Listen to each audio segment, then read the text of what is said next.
बेटा प्यारा है, कभी कहता है कि मेरे मित्र प्यारे हैं, कभी कहता है कि मेरे माँ बाप प्यारे हैं, कभी कहता है कि मेरे सगे संबंधी प्यारे हैं, लेकिन कोई प्यारा नहीं। जब प्राण पर बात आ पड़ती है ना तो व्यक्ति सबको छोड़ देता है, सबको त्याग देता है, सब भाड़ में जाओ, हम तो अपने प्राण बचाते हैं। उसने अपने प्राण बचाए, बेटा भले कहीं भी जाए, भोजन का टिफिन पटका और पटक करके वो अपने घर की ओर चल दिया, घर आ गया। उसने देखा कि भोजन का टिफिन तो आ गया, वो बैठा ऊपर, वो जो मलोक दास जी है ना ऊपर बैठे हुए हैं, नीचे देख रहे भोजन का टिफिन तो आ गया, लेकिन उन्होंने सोचा कि थारे गरज हो तो ऊपर ही के खिले दे, मैं अपना हाथ से खाने वाला नहीं हूँ, नहीं खाया साहब, नहीं उतरे। अब उसी समय रात हो गई, रात के 12 बजे, रात की 12 जैसी बजी, रात में 4 चोर आए और 4 चोरों ने गांव में चोरी करी। और चोरी करी ना, देखो एक दृष्टांत याद आता है, अगर कोई सा भी काम करो ना तो बिना सूझबूझ से यदि काम करोगे ना तो दिक्कत आनी है। इसलिए अगर खेती भी करो तो आप पाटीदार लोग बड़ी सूझबूझ से खेती करते हो, आप अच्छी पैदावार करते हो, सूझबूझ से करते हो, और उसी खेती में अगर सूझबूझ से ना करो, जहाँ पर बीज देना बीज ना दो, जहाँ पर खाद लेना खाद ना दो, जहाँ पर दवाई देनी वहां पर दवाई ना दो, तो उल्टा काम बन जाता है।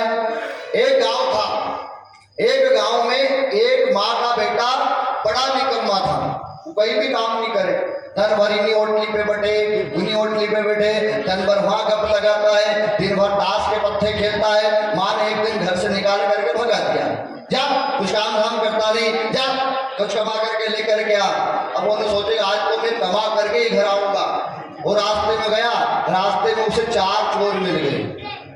जैसे ही 4 चोर मिले तो वो चारों चोरों से कहा कि भैया हमारा कहीं कोई काम नहीं है रे, हमारे तुम्हारा साथ में रखी लो, हूँ भी थोड़ा बहुत तुम्हारी कहीं ना कहीं मदद कर दूंगा, और ज्यादा नहीं थोड़ा बहुत ही करूंगा। उन्होंने की बेचारा रख लो, कोई काम धाम नहीं है। उन्होंने कहा कि हम जैसा कहें वैसा करेगा, बोले हाँ करूंगा। और रात को 12 बजे चोरी करने के लिए जैसे जाने लगे, उसको उठा चलो चोरी करने चलते हैं। अब पुराना जमाना साहब, उसने कहा कि जाओ इस घर कान लेकर के आओ। अब तो साहब पुराना जमाना में जर्दा सुपारी वाला लोग घना था, हमारे यहाँ भी गई जर्दा सुपारी वाला, जिनका सरोप भी मिले, और बहुत सारे ऐसे कि जिनको कट्टी कट्टे रखे, तो उसके पास भी सरोती थी। उसने अपना एक कान काटा और कान काट करके दीवार पे चिपका दिया। ये सूझबूझ की बात है साहब, बिना सूझ से अगर कोई काम करोगे ना तो बिगड़ जाएगा। उसने कान चिपका दिया और अपने कान को छुपाते हुए दर्द से कराते हुए आया। उन्होंने कुछ नहीं पूछा, दूसरे घर गया, वहां जाकर के कहा जा रहे यहाँ कान दे करके आ। अब दूसरों कान काटो तो वहां भी चिपके ही गई हूँ। अब तीसरी जगह फिर बोला जा अब यहाँ कान दे करके आ। उन्होंने कहा कि हमारा कान वोट धरियो है। बोले क्यों, आदमी कन 2 कान दे गए 4 कान दे गए। बोले मूर्ख तू कान चिपका करके आ गया। उस दौर सो जाएगा कि भगाओ यहाँ से हो तो अपने पकड़े जाएगा ही कदम। उन्होंने कहा एक को दया आ गई, उसने कहा कि बेचारा के लेन तो नहीं, चलो तुम्हें सोचनी थी, इतनी समझ नहीं होगी उसमें। फिर उन्होंने दूसरी जगह चोरी करने गए। अब दूसरी जगह चोरी करने गए तो वहां कहां पर गए, उन्होंने उससे कहा कि भैया जब चोरी करे ना तो चोरी का उसूल होता है। देखो सबके अपने अपने उसूल होते हैं ना, संगीतकार बैठे इनके भी उसूल होते हैं, किसान होते हैं उनके भी उसूल होते हैं, और चोरी करना वाला का घना उसूल रहे। और अपना से ज्यादा भगवान क्यों ही मने के जाए घर से, अपन 2 अगरबत्ती लगाता हो नहीं गांधी जी, तो 4 अगरबत्ती लेके जाए, क्योंकि उनको पता है कि उनका काम बड़ा कठिन है, रात भर चलने का है और अपने से ज्यादा मेहनती है। और धार जिले में आप जाते हो ना तो सरदारपुर एक क्षेत्र है, वहाँ आदिवासी बाहुल्य ज्यादा है, वहाँ पर यदि चोरी होती है ना, हम भी एक बार भूल गए थे, हमारा भी कुछ सामान चुराया और मार मार करके भगा दिया। तो उनका एक सिद्धांत होता है, उनका एक उसूल होता है, यदि कोई की चोरी करते हैं ना तो भले सामान अपना सब दे दो भैया सामान ले जाओ, लेकिन फिर भी कपड़ा भी उतरा ले, और कपड़ा उतरने का बाद ठोके जो अलग। उनसे भैया पूछे कि कहता मारो मत यार, मारो क्यों? बोले हम बिना मेहनत को नहीं ला, हम बिना मेहनत का कुछ नहीं लेते हैं। तो चोर का भी उसूल होता है। उन्होंने कहा कि देख भाई घर में चोरी करने जाएंगे तो सामान कैसा देखना है? बोले बताओ कैसा देखें? बोले थोड़ा उठा करके देखना कि जबरू सामान हो, कहीं गगरा बटलो ऐसा जबरा सामान था ना, नहीं तो कहीं घोड़ा फोतरा उठा के ले आए। उन्होंने एक घर में चोरी करने गए। अब वहां पर वो चांदी ढूंढे, कोई बर्तन ढूंढे, कोई क्या ढूंढे, और उसने एक घट्टा दिखा। घट्टा वजन अच्छा 50-60 किलो को होगा, छोटी मोटी घट्टी होने की, यो ही बढ़िया है। और सब जैसे निकाल करके भागे, और उसने घट्टे अपने सिर के ऊपर रखा और गांव के बाहर हो गए। गांव के बाहर सब इकट्ठे, उन्होंने सबने अपना अपना सामान बताया। बोले तू क्या लाया रे? बोले मैं सोना लाया। उससे पूछा तू क्या लाया? बोले मैं चांदी लाया। उससे एक से पूछा तू क्या लाया? अरे मैं देख पीतल का गगरा लेकर के आया। इससे पूछी कि भैया तू कहीं लेके आयो है? बोले देखो बंदो सबसे जबरो सामान लेके आयो, देखो उठा करके देखो।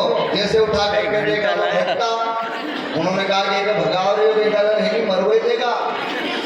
फिर दया आ गई कि बेचारा के फिर रखी लो रे। अब एक दिन फिर चोरी करने गए, और जब चोरी करने गए तो एक ढोल बजाने वाले के घर में घुस गए।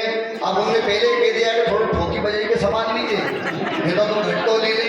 अब उस घर में गए तो कोई क्या ढूंढे, कोई क्या ढूंढे। इसने सोचा ढोली के घर ढोल टंगा हुआ था, उस ढोल को बजाया, हाँ ये अच्छा बज रहा है। जैसे ढोल को देखा, ढोल को लेकर के बाहर आ गया, सब अपने अपने सामान बताने लगे। इसने कहा कि देखो बंदा कितना बजने वाला सामान लेकर के आया।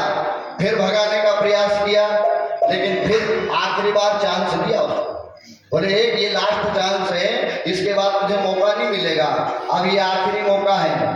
अब एक घर में इन्होंने चोरी करने के लिए प्रवेश किया। उस घर में खाली 3 लोग रहते थे, एक तो छोरा बहू और एक डोकरी। डोकरा बाप सिधारी का था, अब डोकरी अकेली थी। डोकरी सोई चौका में और लाड़ा लाड़ी अपना कक्ष में। तो सबके अपने अपने अलग अलग कक्ष होते हैं ना, पढ़ने वाले का अलग कक्ष है, स्टोर रूम अलग है और किचन रूम अलग है, सारे अलग अलग कक्ष बन गए आजकल घर में। और उन्होंने जैसे ही वो घर में प्रवेश किया सब सो गए, और जैसे सोए तो रात्रि का समय, छोरा बहू अपने हिसाब से सोए, वो अपने हिसाब से डोकरी चौका में सोई हुई थी। अब चूल्हे पे दूध रखा, दूध उबलने के लिए रखा, दूध चूल्हे पे रखा और भूल गए। ये सब अपना अपना सामान ढूंढ रहे हैं, कोई क्या ढूंढ रहा, कोई पैसा की गड्डी ढूंढे, कोई सामान ढूंढे, कोई क्या ढूंढे, कोई क्या ढूंढे। इसने सोचा कि वाह यार आज तो दूध रखा है, अपन तो खीर बना लो और खीर खा लो। और आजकल की आदत है साहब, घर में जितना भी डब्बा रहनी कि नई नई छोरी उन सब पे नाम लिखी दे, ए में मूंग की दाल, ए में मसूर की दाल, ए में चना की दाल, ए में चना की बड़ी, ए में सोयाबीन की बड़ी, ए में यो सामान, ए में यो सामान। तो चोर के वो सुविधा भी है। और होता है क्या है कि कभी कभी डब्बा में पैसा भी रखी थी, चाय का डब्बा में पैसा मिले, शक्कर का डब्बा में पैसा मिले। और हमारा गांव की सच्ची घटना, एक भाई बहन इतनी चतरी हुआ, लेकिन एक दिन होके एक 500 को नोट के उधारो लेनो थो, वह 500 को नोट दी गई। वो 500 को नोट उन्हें लियो और लेके कार जो मालूम वो रोटी बनाने को कर लो रे, नहीं कर लो, बेचानो नहीं बेचानो, रोटी बनाने को कर लो, उका नीचे रखी दियो। आने जल्दी जल्दी में नहीं धोने रोटी बनाने चली, उन्हें गड्ढा के जो सरकायो तो 500 को नोट चुला। जय सिया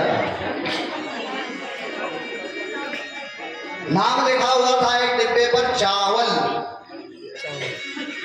उन्हें सोची कि दूध में चावल डाल दो तो खीर बनी जाए, इतनी अकल तो थी उन्हें कि चावल में दूध में चावल डालो तो खीर अपने आप बन जाती है। उसने खीर बना ली, सब अपना अपना काम में लगे हुए हैं। और उन्हें डोकरी ने जैसे ताड़ गए हाथ क्यों कर दियो। उन्हें सोचे कि नहीं बापरे डोकरी के भूख लगी रहे, एक थोड़ी सी खीरे का हाथ में भी दी दो। उन्हें करछी भरी और करछी भरे हुआ हाथ पे खीर मिलती ताती ताती, और जैसे गरम गरम खीर मिली तो डोकरी चिल्लाई, अरे भगवान बचाओ, हे भगवान बचाओ, हे भगवान बचाओ। इतना में तो छोरा होगी, सब अपने अपने हिसाब से हो गए। चारों चोर चारे कोने में जा करके छुप गए, और छोरा बहू उठ करके आए और डोकरी माँ का हाथ में देखी खीर, चूल्हा पे रखी बनी हुई खीर। उनने की डोकरी बहू ने कि माँ हमने तम से कई कपट छल छुद्र रखे, तब हमारा आड़े आड़े खीर बने के मेरी डोकरी ऐसी है जो बहू खेत पे चली जाए, माई के चली जाएगी तो डोकरी एकली बड़ी बड़ी खाए। तो उन्होंने कहा उस बहू ने कि माँ तम से हमने कई फर्क रखो जो तब हमारा आड़े आड़े खीर बने के खाओ। उन्होंने कहा कि बेटा हूँ कहीं नहीं जानो, मारा ऊपर इतना बड़ो इल्जाम मत लगाए, मारे तो ऊपर आड़ो जाने, ये चार चार गुना में छुपी हो ऊपर जाके मैं आड़ पे बैठू। उन्होंने कहा कि भगवान हूँ ऊपर आड़ो, परमात्मा जाने ऊपर आड़ो। उन्होंने कहा डोकरी मारो नाम मत लीजिए, चारी भुने आड़ो जाने। बलविंदर